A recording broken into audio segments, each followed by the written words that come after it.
कल के प्रसंग में अर्जुन की शरणागति एवं मनस्थिति का विचार हम लोगों ने किया। जब भक्त अर्जुन भगवान श्री कृष्ण को गुरु के रूप में देखने लगा, तब भगवान श्री कृष्ण ने गीता का उपदेश प्रारंभ किया। यह नियम है, ज्ञान की प्राप्ति गुरु मुख से ही होती है और जब तक गुरु उपस्थिति न हो तब तक गुरु ज्ञान देवे कोई जरूरी नहीं है। ज्ञान प्राप्ति का यह नियम है, गुरु की उपस्थिति होनी चाहिए, शरणागति होनी चाहिए। ना पृष्ठम ब्रूयात किंचित न च अन्यायेन पृच्छत। कोई प्रश्न करे नहीं, पूछे ही नहीं। तो बुद्धिमान व्यक्ति का कर्तव्य है कि वो अपनी तरफ से व्यर्थ में ज्ञान न बघारे। अरे जिसको भूख ही न हो, बैठिए बैठिए,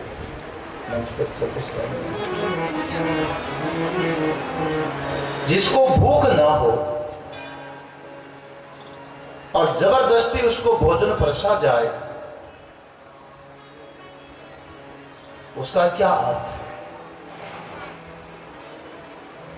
इसलिए कोई पूछे ही नहीं तो ज्ञान देना कोई जरूरी नहीं है। न च अन्यायेन पृच्छतः।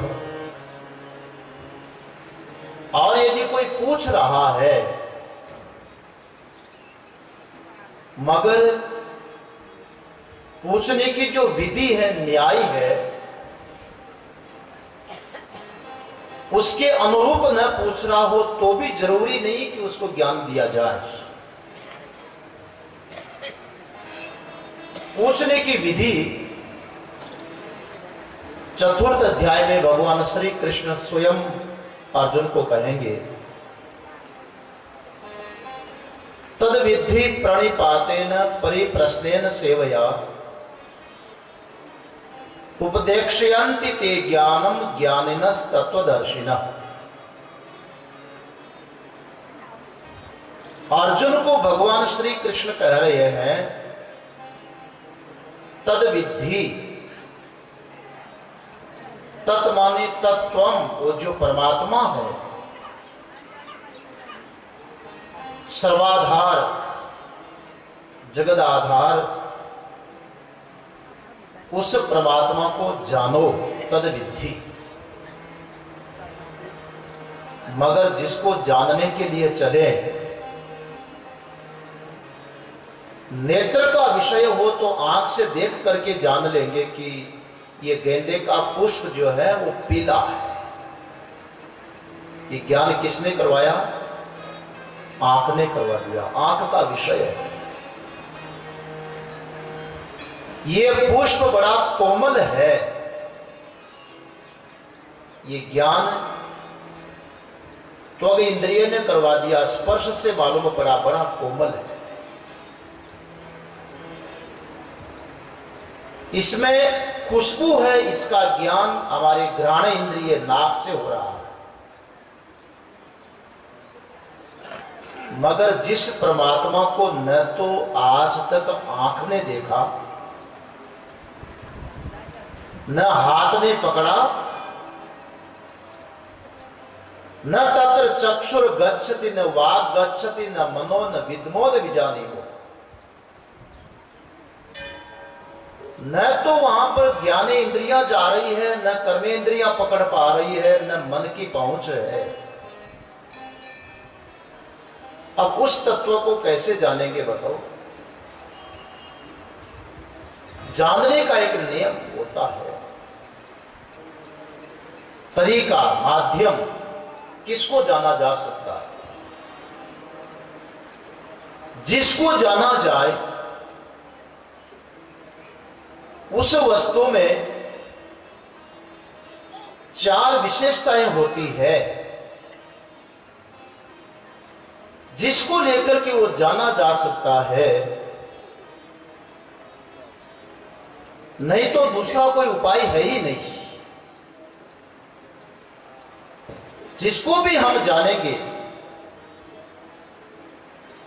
वो वस्तु आकारवान होनी चाहिए, क्रिया, जाति, गुण और संबंध, तीन से ही पहचाना जाता है। जाति, गुण, क्रिया और संबंध। थोड़ी बात कठिन लगेगी माताओं को शायद, पर समझ में आ जाएगी। देखो, एक तो किसी को जानने का माध्यम होता है उसकी जाति। जाति मानी जन्म।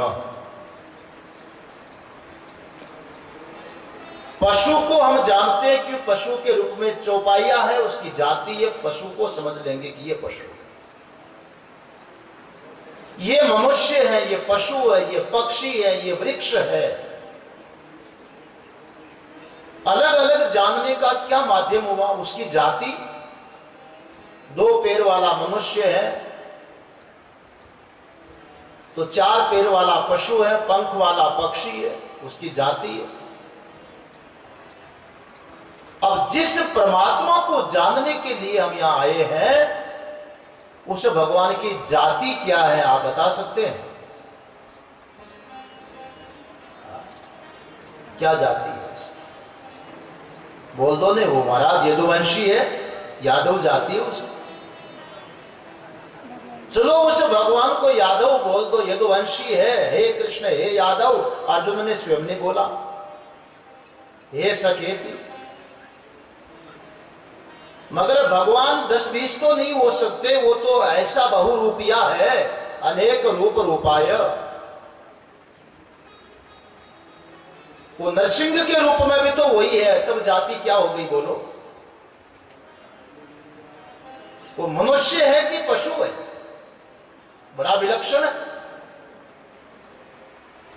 वराह के रूप में भी तो वही है, वामन के रूप में भी वही है, इसलिए उसकी कोई जाति नहीं है। ये तो औपाधिक रूप है। यहां सुनोगे आप, अजोपि सन्नव्यात्मा भूताना मिश्रोपि सन प्रकृतिम स्वाम अधिष्ठाय संभवामि आत्म मायया। भगवान स्वयं कहते हैं कि मैं तो अज हूं। जाति माने जन्म। बोले मेरा तो जन्म होता ही नहीं है, अज अपि, मैं तो अज हूं। तो कहा महाराज फिर आप यादव कैसे हो गए? बोले अर्जुन संभवामि आत्मा मायया। हुआ तो नहीं पर माया से प्रकट हुआ मालूम पड़ता हो। जादूगर अपने को अनेक करके दिखा देता है, ये योगी अनेक करके दिखा देता है। सबकी बात छोड़ो, आप अनेक करके देख लेते हो। सपने में एक दादाजी और एक उसका पौत्र दोनों ही सत्संग में जा रहे हैं, मंदिर दर्शन को जा रहे हैं। दादाजी की अंगुली पकड़ रखी है पौत्र ने और मंदिर दर्शन करने के लिए जा रहे हैं। स्वप्ने में जिस दादाजी को और जिस पौत्र को आप देख रहे हो, वो किसने बनाया था? उसको जन्म किसने दिया? स्वप्ने के दादाजी बड़े हैं कि स्वप्ने का पोता बड़ा है? उम्र में बड़ा कौन होगा? कौन बड़ा होगा? हैं? पोता बड़ा होगा। न पौत्र बड़ा है न दादा बड़ा है, वो तो दोनों एक साथ ही मालूम पड़ रहे हैं। किसने बनाया? आपके संकल्प ने बनाया। निद्रा स्वप्न शक्ति के द्वारा आप एक अपने आप को ही दादा के रूप में भी देख रहे हो, पौत्र के रूप में भी देख रहे हो। दिखने वाले भी आप ही और देखने वाले भी आप ही, वह दूसरा कोई नहीं है। स्वप्न शक्ति के द्वारा ऐसे ही भगवान कहते संभवामि आत्मा मायया, मैं तो माया शक्ति से ऐसे प्रकट हो रहा हूं, वस्तुतः तो मैं अज हूं। अब उसकी जाति ही नहीं है, जन्म ही नहीं है, तो आप कैसे जानोगे? या फिर गुण के द्वारा जाना जाता है। गेंदे का पुष्प पीला होता है और इसका रंग गुलाबी होता है, गुलाब का नाम ही गुलाबी हो गया। अब रंग से जाना गया कि ये पीला है, ये गुलाबी है, गुलाब की कली। लाल, पीला, हरा, काला, छोटा, मोटा, ये उसके गुण के द्वारा जाना गया। लेकिन भगवान लाल, काला, पीला, छोटा, बड़ा क्या है बोलो? वो निर्गुण निराकार तत्व। माइक रूप की बात नहीं कर रहे, निराकार की बात करो, जिसको भगवान कहते हैं अज अभी। अब उसको न तो हम जाति से जान सके, न गुण से जान सके, न उसको किसी क्रिया से जान सकते हैं। श्रुति कहती हो तो अक्रिय तत्व है, उसमें चेष्टा ही नहीं है, अक्रिय है। भगवान में क्रिया नहीं है, क्रिया तो प्रकृति में है। प्रभु स्वरूप अक्रिय ही है, लेकिन माया प्रकृति में अधिष्ठित होकर के क्रियावान जैसा मालूम करता है। प्रकृति में स्वम अधिष्ठाय संभवामि आत्मा माया। और 18वां अध्याय में कहेंगे ईश्वरः सर्वभूतानां हृदयस्य अर्जुन तिष्ठति भ्रामयन् सर्वभूतानि यंत्रारूढ़ानि माया। माया के द्वारा सबको भ्रमित करवा रहे हैं। कैसे? जैसे कोई यंत्र पर बैठ जाए, यंत्र चलेगा तो वो भी चलता हुआ मालूम पड़ेगा। चलती हुई ट्रेन में, गाड़ी में, बस में बैठ जाओ, आप कहोगे मैं देखो केकड़ी से निकला हूं सवेरे 5 बजे 6 बजे और आ गया 9:30 बजे। आप क्या काय को आ गए? आप तो बैठे थे मजे में, सिर पर दौड़ती हुई तो गाड़ी आई है, आप कहां दौड़ रहे थे? गाड़ी से आए हुए जैसे मालूम पड़े, ऐसे परमात्मा में अपने आप में कोई क्रिया नहीं है। प्रकृति क्रिया से क्रियावान जैसे मालूम पड़े, स्वरूप तो क्रिया है ही नहीं, फिर कैसे जानोगे? या फिर संबंध के द्वारा जाना जाता है। जैसे कोई व्यक्ति है, ये धनवान है, ये पुत्रवान है, ये बुद्धिमान है। बुद्धि से संबंध वाला बुद्धिमान, धन से संबंध वाला धनवान, पुत्र से संबंध वाला पुत्रवान, गुरु से संबंध वाला आचार्यवान।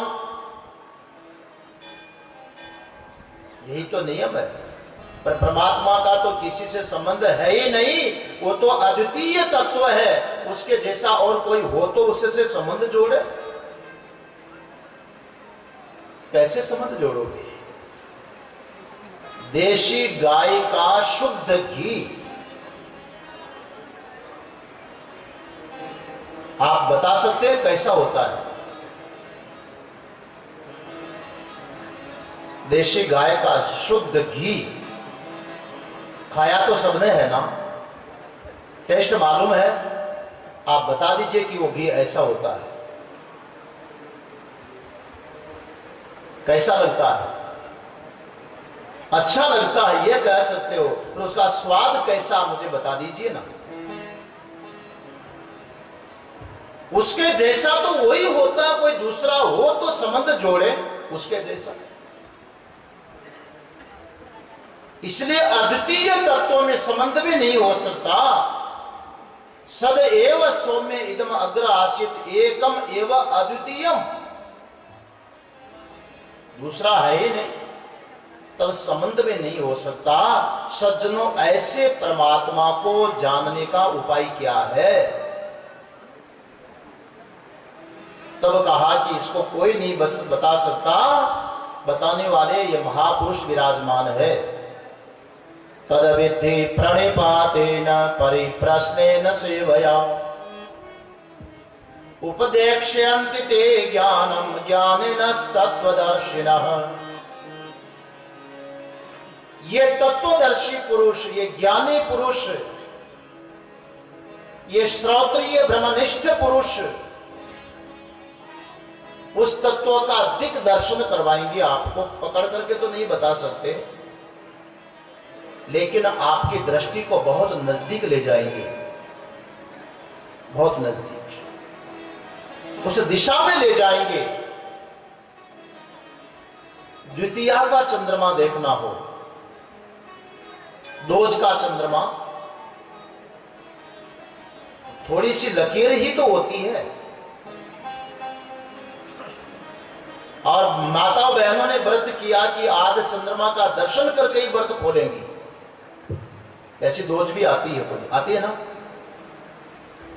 अब एक बहन को दोष का चंद्रमा दिख गया,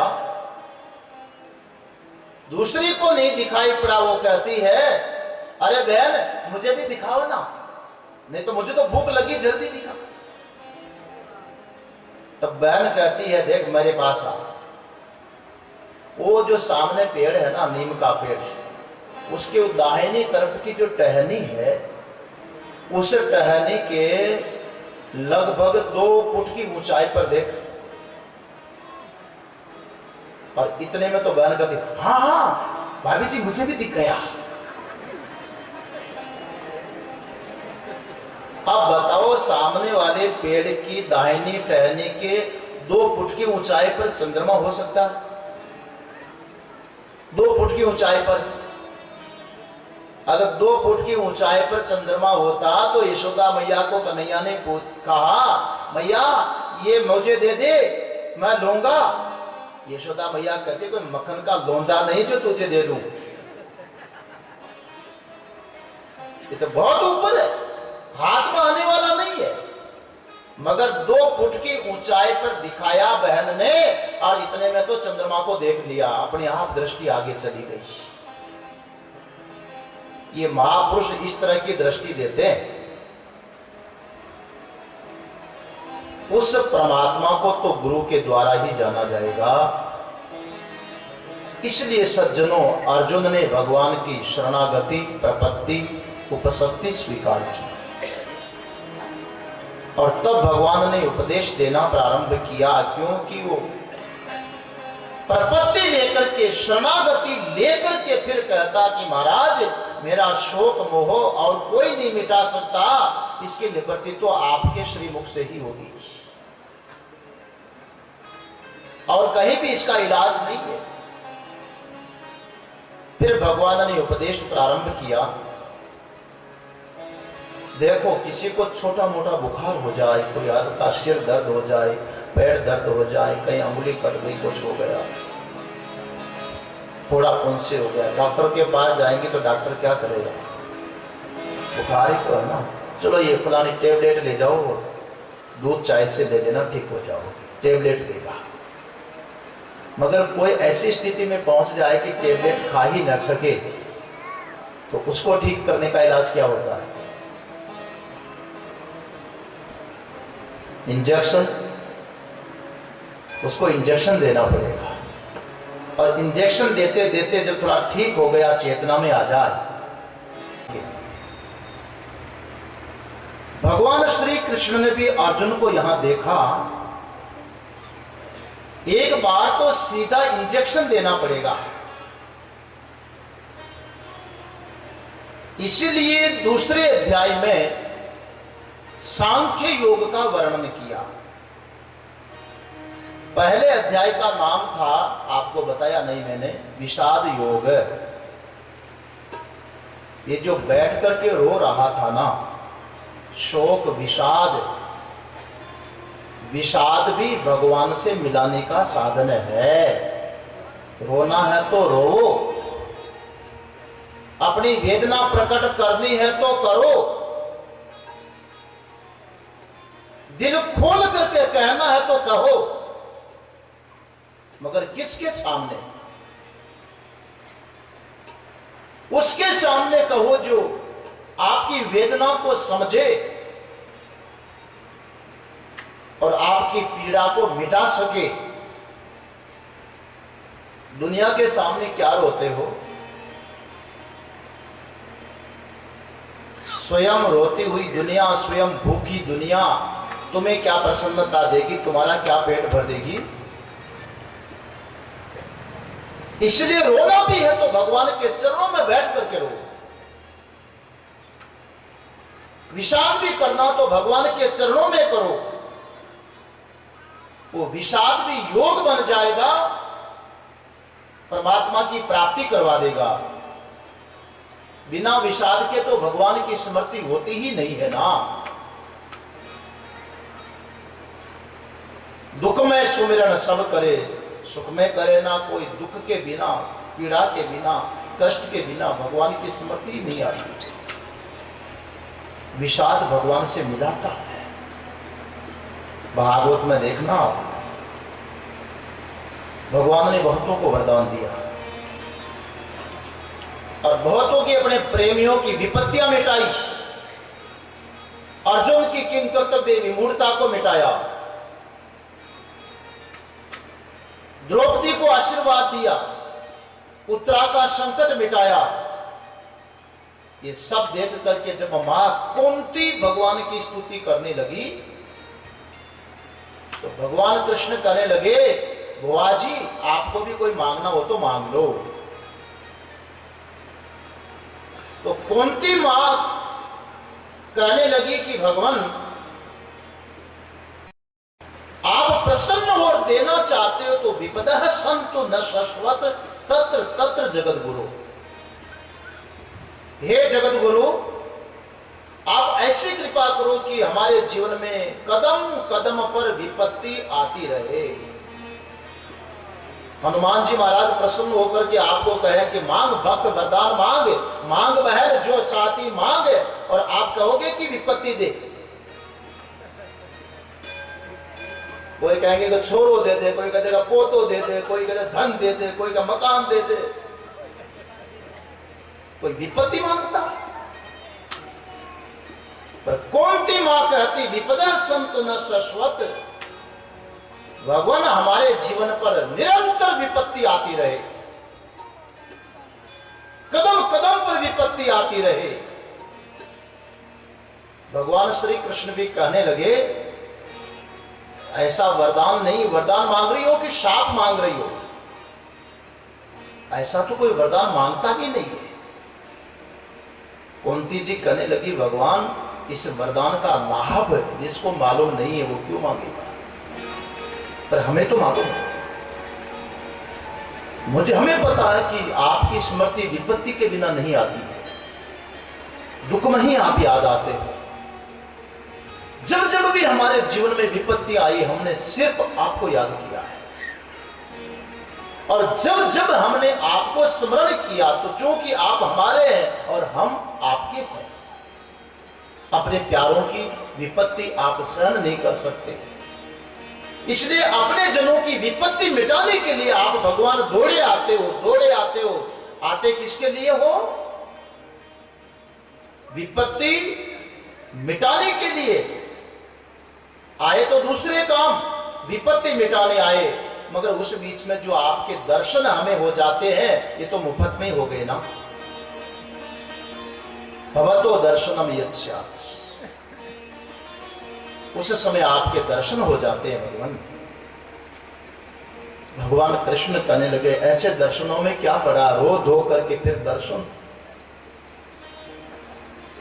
कुंती कहती है, भगवान जिसने आपके दर्शन कर लिए, पुनर्भव दर्शनम, फिर उसको जन्म दर्शन नहीं करना पड़ता, संसार में बार बार पैदा नहीं होना पड़ता। ये बहुत बड़ा लाभ है। एक बार भगवत दर्शन हो गया जिस जीवन में, उसको फिर दोबारा शरीर धारण नहीं करना पड़ेगा। गोविंद हरे गोपाल हरे, जय जय प्रभु दीन दयाल हरे। गोविंद हरे गोपाल हरे, जय जय प्रभु दीन दयाल हरे। गोविंद हरे गोपाल हरे, जय जय प्रभु दीन दयाल हरे। गोविंद हरे गोपाल हरे, जय जय प्रभु दीन दयाल हरे। गोविंद हरे गोपाल हरे, जय जय प्रभु दीन दयाल हरे। गोविंद हरे गोपाल हरे, जय जय प्रभु दीन दयाल हरे।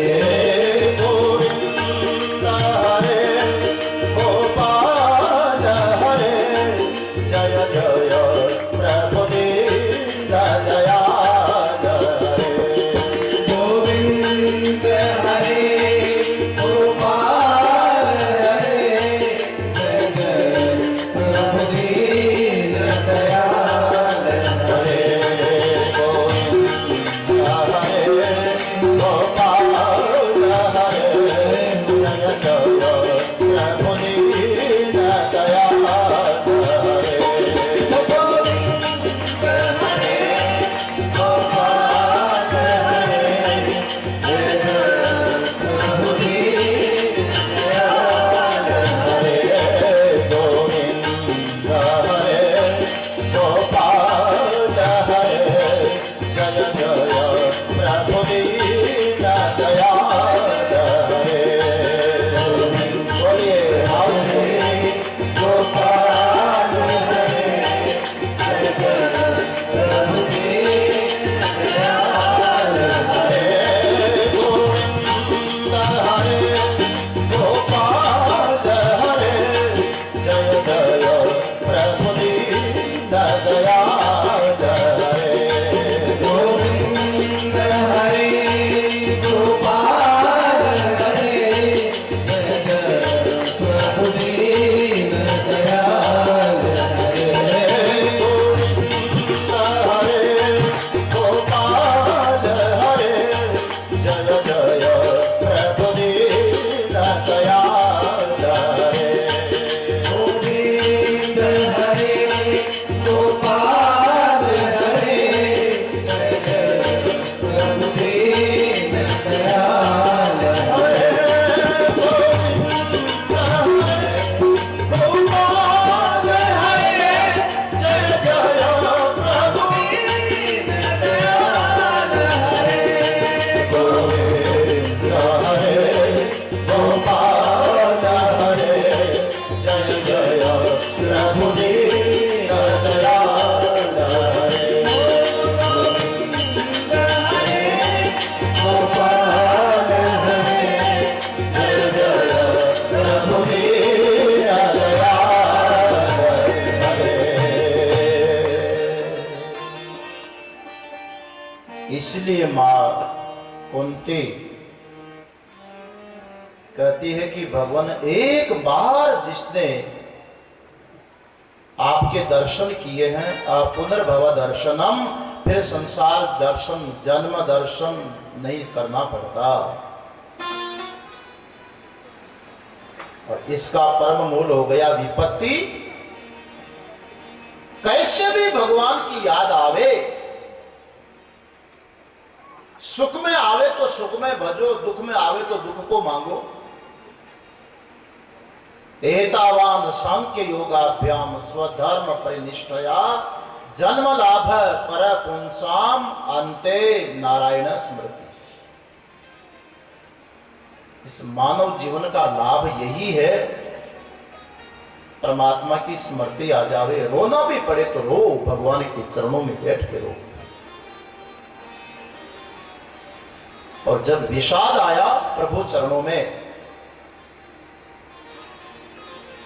तब सांख्य योग आया दूसरे अध्याय में। सांख्य योग सम्यक आख्यानम संख्यानम, यथार्थ बात, कड़वी बात बोल देना, सच्ची सच्ची बात बोल देना। यहां भगवान ने यह नहीं देखा कि अर्जुन को अच्छी लग रही है कि नहीं लग रही। बेहोश व्यक्ति को डॉक्टर ये सोचे कि इंजेक्शन लगाऊंगा तो और दर्द होगा, तो क्या उसको ठीक कर पाएंगे? टेबलेट खा नहीं सकता और इंजेक्शन उसको देते नहीं कि इसको दर्द होगा, तो ठीक कैसे होगा? उसको तो इंजेक्शन देना ही पड़ेगा।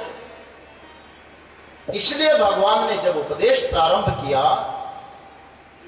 अशोच्यान अनुशोचस्त्वम प्रज्ञावादाश्च भाषसे गतासु न गतासुश्च नानु शोचन्ति पंडिता। अर्जुन,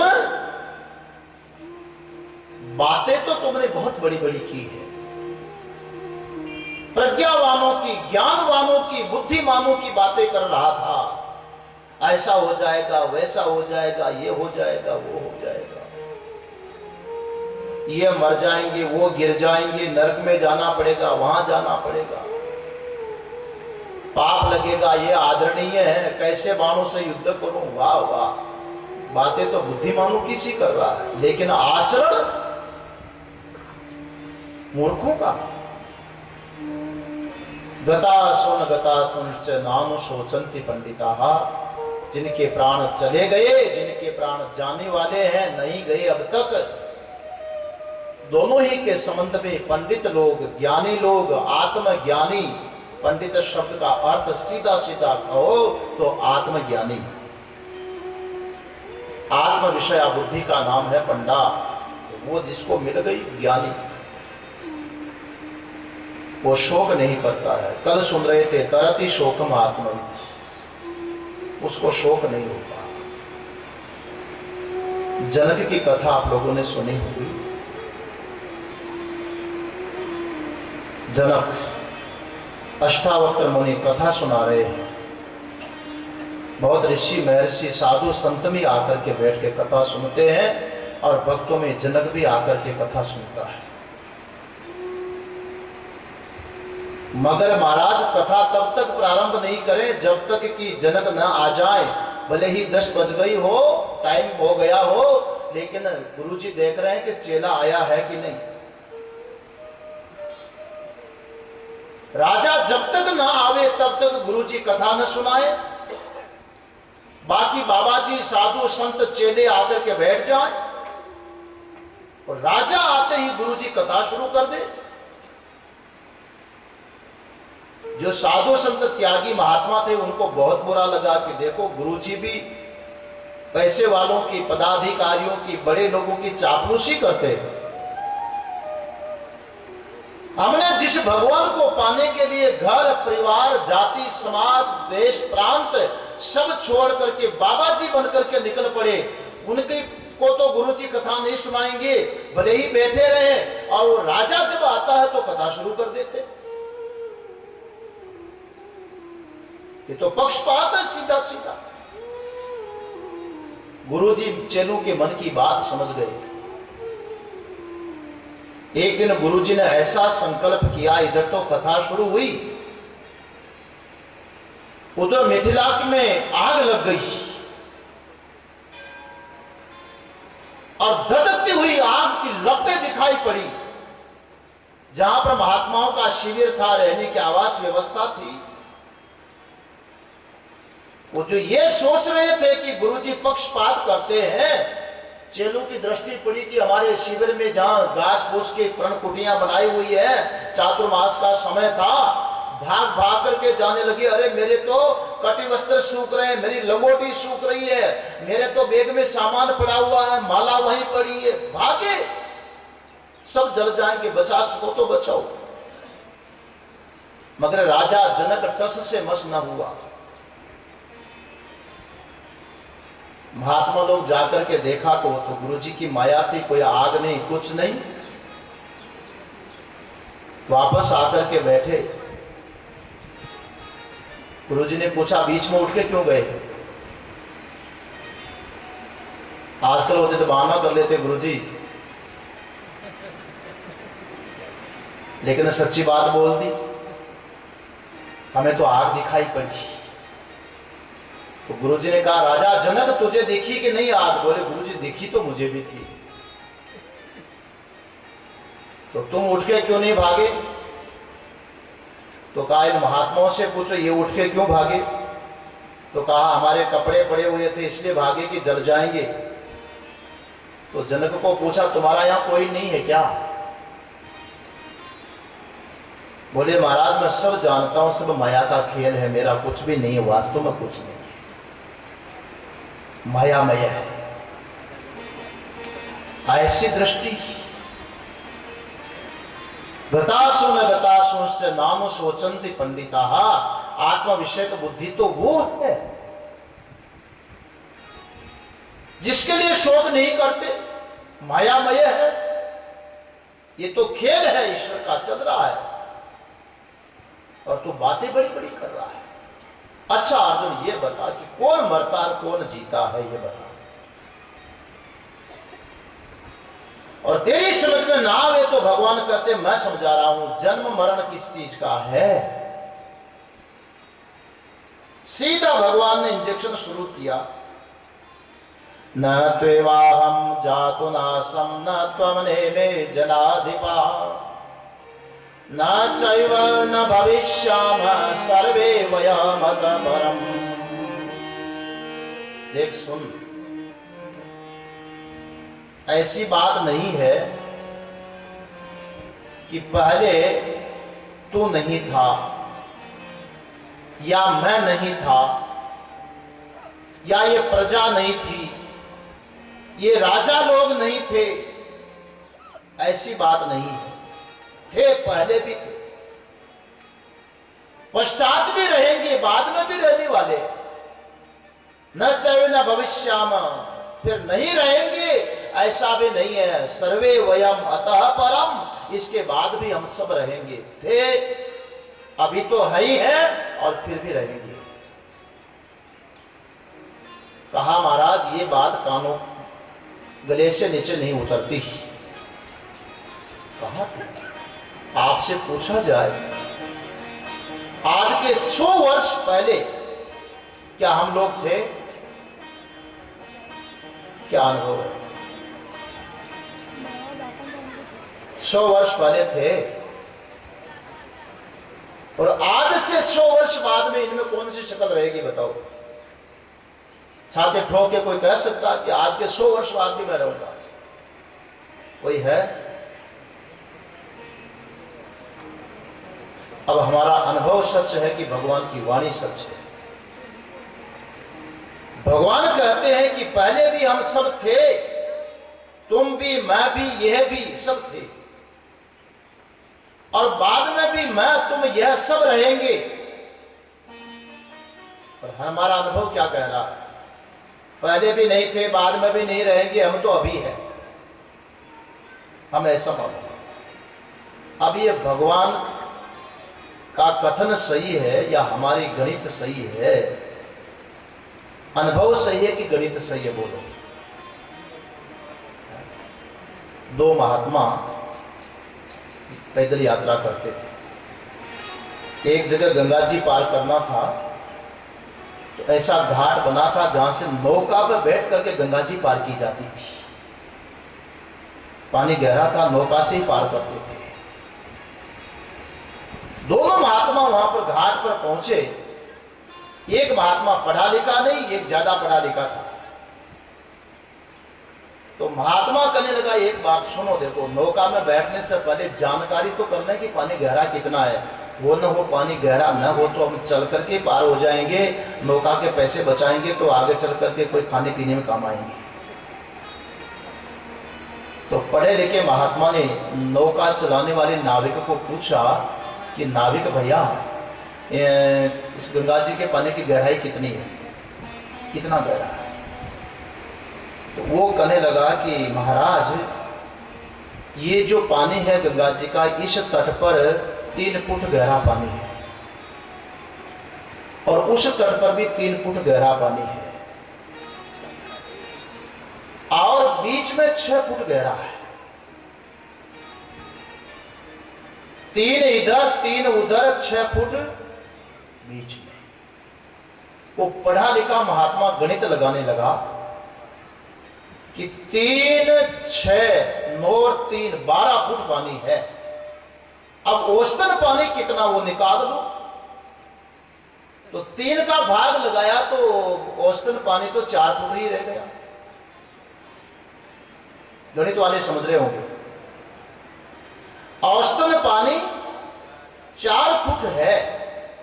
वो महात्मा कहने लगे रे, हम तो 5.5 फुट के जवान महात्मा है और पानी तो 4 फुट ही है, काय को नौका वाले को पैसा देना, चलो ऐसे चल पड़ेंगे। ऐसे चल रहे, पढ़ा लिखा जो था वो कहने लगा ऐसे चल दो, 4 फुट ही तो है। वो बिना पढ़ा लिखा कहने लगा कि इतना आसान होता तो महाराज जी ये नौका में लोग पैसे नहीं काटते। बोले नहीं, ये पढ़े लिखे नहीं है, इसीलिए पैसे बिगाड़ते हैं। मैं पढ़ा लिखा हूं, मैं पहले कॉलेज करके गणित पढ़ा, मैंने मैथ्स की है, फिर सन्यासी बनाओ। ये तो मजदूर लोग, इनको क्या पता। हाँ मेरे पीछे चल। अब वो चलने लगे तो 3 फुट पानी, 4 फुट पानी, 5 फुट पानी। 5 फुट पर जाते जाते वो बिना पढ़ा लिखा पीछे पीछे आ रहा है। वो कहने लगा स्वामी जी कहीं ऐसा न हो कि, अरे नहीं हो सकता, मेरी गणित गलत नहीं हो सकती, पानी 4 फुट से ज्यादा नहीं। वो कहने लगा 4 क्या, मेरे तो 5 फुट तक आ गया। बोले तुमने पैर नीचे कर दिए होंगे, तेरी हाइट तो 5.5 की है, ये कैसे हो सकता है? आजा तो आजा। और चलते अगला पैर रखा, जहां 6 फुट पानी था, 5.5 फुट के बाबा जी गए। उसने कहा कि आप यही रहो, मैं तो वापस जाता हूं। अब बताओ गणित गलत है कि अनुभव गलत है? गणित तो कह रही है 4 फुट पानी है और अनुभव कह रहा डूबे जा रही है। अब भगवान का गणित कह रहा है कि हम पहले भी थे और बाद में भी रहेंगे, अभी तो है ही है। ये भगवान का गणित बोल रहा है। पढ़े लिखे हैं ना भगवान, इसलिए उनका गणित कह रहा है। पर हमारा अनुभव क्या कह रहा है? हम पहले भी नहीं थे, 100 वर्ष पहले, 100 वर्ष बाद में भी पता नहीं कहां रहेंगे, यहां रहने वाले नहीं है। हम तो अभी मालूम पड़ रहे हैं, ऐसा मालूम पड़ता है। तो हमारा अनुभव गलत हो सकता है कि भगवान की गणित गलत हो सकती है। क्या है? गणित भी सही थी, गणित लगाने में गलती कर दी। औसतन पानी तो बराबर 4 फुट ही था, पर कहां कितना है उसका विभाजन करके नहीं देखा। ऐसे ही अपने जीवन में सज्जनों भगवान कृष्ण कह रहे हैं, अर्जुन बात यह है कि तुम मैं किसको समझ रहे हो? मैं किसको समझ रहे हो? हर व्यक्ति, हर बहन, हर बच्चा, हर बुजुर्ग सब कहते हैं कौन? मैं हूं, मैं हूं, देखना मुझे, ऐसा करके दिखा दूंगा। दो में लड़ाई होती है ना, और कोई सामने सवा शेर है, वो हारा हुआ भी व्यक्ति कहने लगता है ठीक है बंदे तेरा समय है, मगर जब वक्त आएगा तो देखना बंदे को, वक्त आएगा तो देखना, मुझे भी देख लेना। तो मैं किसको बोलता है? वो शरीर को कहता कि मैं हूं। मगर भगवान यहां विवेक दे रहे हैं, देहिनोऽस्मिन् यथा देहे कौमारं यौवनं जरं तथा देहांतर प्राप्तिर्धीरस्तत्र न मुह्यति। एक बात ये समझ लो कि मैं और मेरा ये अलग अलग होते हैं। मैं और मेरा, ये कहा जा सकता है कि ये घड़ी मेरी है, कह सकते हो ना। घड़ी किसकी? कहा घड़ी मेरी है। तो जो कहता कि घड़ी मेरी है, वो ये भी कहता है क्या कि घड़ी मैं हूं? ऐसा बोलता है। कहा ये मकान किसका है? मेरा। पर क्या यह कहेगा कि मकान मैं हूं? मैं होता है, मेरा उससे अलग होगा। एक होता है मैं, दूसरा होता जिसको कहते हैं मेरा। वो दो में मेरापन होता है, एक मैं और एक मेरा। मेरा मकान, मेरी दुकान, तो कोई भी नहीं कहेगा कि मैं मकान, मैं दुकान। समझो गीता को। मगर ध्यान दो, जैसे जिस मकान में रह रहे हैं हम लोग, वो मकान है, ऐसे ये भी एक मकान है। वो मकान की ईंट पत्थर आपने जोड़ी, इस मकान की ईंट पत्थर भगवान ने जोड़ी। ये भी एक घर है। और यात्रा में जब हम लोग जाते हैं, किराए का कमरा लिया, 24 घंटे के लिए आराम से रहे, और जब समय आ गया तो वहां से निकल पड़े। आगे जाकर के किसी दूसरी जगह गए, फिर वहां किराए का कमरा लिया, 1-2 रात रहे, फिर वहां से चल पड़े। और कर क्या रहे हैं हम लोग? यहां रहे, फिर वहां से चल दिए, वहां रहे, फिर वहां से चल दिए। अब कमरे को तो साथ ले नहीं जाते, उस कमरे को ये भी यात्रा करते हैं लोग, ट्रेन में लड़ पड़ते हैं। क्यों लड़ रहे हो? बोले सीट मेरी है, सीट मेरी है। जयपुर से ट्रेन में चढ़ा, अजमेर तक टिकट ले रखी थी, कहा ये मेरी सीट है भाई साहब उठो। और जब अजमेर पहुंच गए, इतने में दूसरे भाई साहब आए, जयपुर वाले भाई साहब को कहने लगे भाई साहब उतरो नीचे, सीट मेरी है। अब बताओ सीट किसकी है? वो जयपुर से अजमेर तक गया, वो कहता था कि सीट मेरी है, पहले बैठे हुए को उठा दिया, कहा सीट मेरी है। पर टिकट अजमेर तक की ही थी। अजमेर से अहमदाबाद की किसी और के नाम बुक थी, वहां से वो चढ़ गया और कहने लगा भाई साहब नीचे उतरो। अब इस भाई साहब को अगर ब्यावर तक जाना हो और टिकट अजमेर की ही है और अजमेर से दूसरा चढ़ रहा है, तो ब्यावर तक कौन बैठने देगा उसको? उतरो नीचे भाई साहब, सीट मेरी है। अब बताओ सीट किसकी है? वो ये तो सीटें हैं। इसलिए भगवान यहां पर कहते हैं देखो, ये जो शरीर है, ये शरीर एक सीट है, और ये सीट भी पुरानी जीर्ण शीर्ण होने वाली, बदलने वाली सीट है। देहिनो यस्मिन् यथा देहे कौमारं यौवनं जरा। ये जो शरीर है, जिस शरीर को मेरा बोलते हो, आज पक्का कर लो कि मैं शरीर नहीं हूं। एक बात तो ये पक्की कर लो। अगर गीता समझनी है और अर्जुन ने जो निष्ठा पाई वो पानी है, तो आज संकल्प कर लो कि ये शरीर मैं नहीं हूं। तो ये कहो कि महाराज मेरा है, ऐसा तो बोल सकते हैं कि नहीं? हाँ, काम चलाने के लिए बोल देना कि मेरा है, जितने समय के लिए रिजर्वेशन है तब तक कह दो कि सीट मेरी है, पर पूरा दावा मत करना कि जी रहेगी जब तक मेरी ही है। इतने लंबे समय आपकी नहीं है। क्यों? ये भी बदलने वाली चीज है। मैं और मेरा, मेरा हम उसको बोलते हैं जो मेरा साथ देवे, उसको मेरा कहते हैं। एक बार पेपर में पढ़ा था, किशनगढ़ के किसी सेठ ने पेपर में निकाल दिया लड़के का नाम लिख करके कि इसको मैं आज से मेरा लड़का पुत्र नहीं मानता, क्योंकि ये मेरी आज्ञा नहीं मानता है, मेरी सेवा नहीं करता है, परिवार की मर्यादा के अनुसार नहीं चलता है, इसलिए मेरी कोई भी धन संपत्ति जमीन जायदाद पर बपोती पर इसका कोई अधिकार नहीं होगा, इसको मैं मेरा नहीं मानता, क्योंकि ये मेरी एक भी बात नहीं मानता। पेपर में पढ़ा था। इसका अर्थ क्या हुआ? मेरा कौन है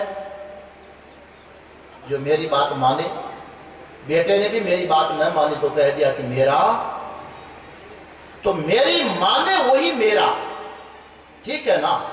तो शरीर मैं नहीं हूं ये बात तो मान ली आपने, पर शरीर मेरा नहीं है ये मान सकोगे? मान लो शरीर मेरा है, पर तब तक मानना जब तक आपकी बात माने। अब एक बात बताओ, शरीर आपकी बात मानता है क्या? आपने कहा था कि बचपने की मौज मस्ती चली जावे और अब जवान हो जाऊं। हो सकता है कोई कल्पना कर दे कि मैं जल्दी से जवान हो जाऊं। मां कहने लगी बेटा जल्दी जवान हो जा, घर में दुल्हन लेकर के आना। हो सकता जल्दी जवान की कामना कर ले और वो जवान हो जाए, पर जवानी के बाद में क्या ये भगवान हनुमान जी महाराज से प्रार्थना करता है कि हे बालाजी महाराज मेरी दाढ़ी के बाल सफेद हो जाएं, सिर के बाल सफेद हो जाएं, आंखों में 2 नंबर का चश्मा चढ़ जाए, कान में मशीन लग जाए, मेरी चमचमाती चमड़ी में झुर्री पड़ जाए, घुटनों में दर्द हो जाए, खाऊं तो हजम न हो, सुनो तो सुनाई न पड़े, ऐसी कृपा करना। कभी भगवान से प्रार्थना किया? आपने चाहा कभी कि मेरी जवानी चली जाए, बुढ़ापा आ जाए? किसी ने नहीं चाहा कि जवानी जाए, बुढ़ापा आ जाए, बल्कि वो बरबस आ गया। नहीं चाहते थे फिर भी आ गया और हमने छुपाने की कोशिश की। बाल सफेद हुए तो खिजाब रगड़ा, काला किया, चमड़ी में खड्डे पड़े तो क्रीम पाउडर रगड़ा, पॉलिश की, बुढ़ापा मालूम ना पड़े। मगर फिर भी शरीर नहीं मान रहा है। ऊपर से काला किया, अंदर से सफेद निकल गया। ऊपर से पॉलिश की स्नान करते ही पोल खुल गई। अब शरीर कहां मान रहा है अपनी? बोलो, मानता? आप तो चाहते हो कि आज माल बहुत बढ़िया बना, खूब खावे खूब खावे खूब खावे, पर शरीर ने मना कर दिया मैं हजम नहीं कर सकता हो। हिसाब से डालो, कहां शरीर ने मानी आपकी बात? मानता? अब ये बताओ, शरीर मैं भी नहीं और जब आपकी बात मानता नहीं तो शरीर आपका भी है क्या? तो जब शरीर मेरा नहीं है तो इसका क्या करना चाहिए? घर में 2 छोकरे हैं, दोनों की उम्र 18-20 साल की है। एक तो आपका बेटा है, पुत्र, और एक घर में काम करने के लिए रखा हुआ नौकर है। दोनों की उम्र समान है, लगभग 18-20 वर्ष के हैं। अब ये बताइए कि दोनों लड़के आपके सामने हो और इतने में कोई मेहमान आ गए, कहा इनको चाय पिलाओ, तो चाय बनवाने के लिए, गिलास उठाने के लिए, गिलास धोने के लिए, दूध चाय लाने के लिए बेटे को कहोगे कि नौकर को? किसको कहोगे? वो भी 18-20 साल का है ना, बेटे को क्यों नहीं बोलते? नौकर को क्यों कहा?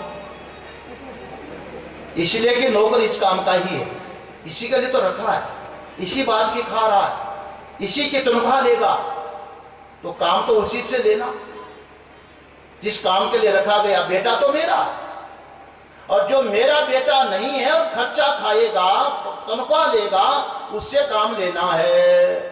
लोगे कि नहीं? बोलो। तो एक मजेदार बात समझ लो, आपने अभी विचार किया कि यह शरीर न तो मैं हूं न शरीर मेरा।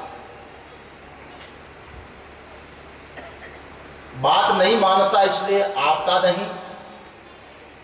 और इस शरीर को आप देख रहे हो, बचपना और था, जवानी और हुई, बुढ़ापा और हो गया, लेकिन आप देखने वाले नहीं बदले हो। आप तो तीनों को ही देखा, बचपने को, जवानी को, बुढ़ापे को, इसलिए आप बदले नहीं, आप अलग हो। शरीर आप भी नहीं, शरीर आपका भी नहीं, लेकिन थोड़े वर्षों का संयोग है। और जब वो नौकर यदि आपको यह कह दे कि मैं तो सिर्फ इस महीने ही नौकरी करूंगा, अगले महीने तो छोड़ दूंगा, घर जाऊंगा, खेती करूंगा या किसी दूसरी जगह जाऊंगा, मैं आपके नौकर नहीं रहूंगा, और जब यह पता चल जाए तो उस नौकर से काम लेना कम करोगे कि काम बढ़ा दोगे? अरे बेटा, भागने वाला ऐसे काम ले लो, फिर पता नहीं दूसरा नौकर कब आएगा, कपड़े धुलवा लेना, गोबर उठवा लेना जल्दी से, पता नहीं दूसरा कब आएगा, ज्यादा काम करवा लो, जा तो आई और क्या करेगा, जाएगा ही तो सही। जो मेरा नहीं है, मैं नहीं हूं, ऐसे नौकर से हम ज्यादा काम लेते हैं, क्योंकि ये जाएगा और तनख्वाह ले जाएगा। सज्जनों, ये शरीर भी हमारा इसी तरह का है। जब शरीर मेरा भी नहीं है और मैं भी नहीं हूं, और फिर भी ये शरीर देखो, अभी खा पी करके आए हो, 1 बजते ही चाय मांगेगा, 5 बजते ही रोटी मांगेगा, 10-11 बजते ही सोने के लिए बिस्तर मांगेगा, सवेरे उठते ही फिर गरम गरम चाय मांगेगा, नाश्ता मांगेगा। ये खर्चा तो खाएगा आपसे, है? और ये भी कह रहा कि रहूंगा नहीं तुम्हारे। ये भी देख लेना, बचपना तो चला गया, जवानी चली गई, बुढ़ापा जा रहा है, और तुमको छोड़ भी जाऊंगा, शरीर बोल रहा है। ये नौकर नहीं तो और क्या बोलो। इसलिए सज्जनों, शरीर से तो अधिक से अधिक काम ले लो, यही बुद्धिमत्ता है। बाकी ये तो जाने वाली चीज है, बदलने वाली चीज है। आप मालिक हो, आप यहां रहने वाले हो, इसलिए जाने वाले शरीर का सदुपयोग कर दो, ये तो बुद्धिमानी है। पर शरीर को मैं मेरा करना, ये बेवकूफी है, ये तो बदलने वाली चीज है।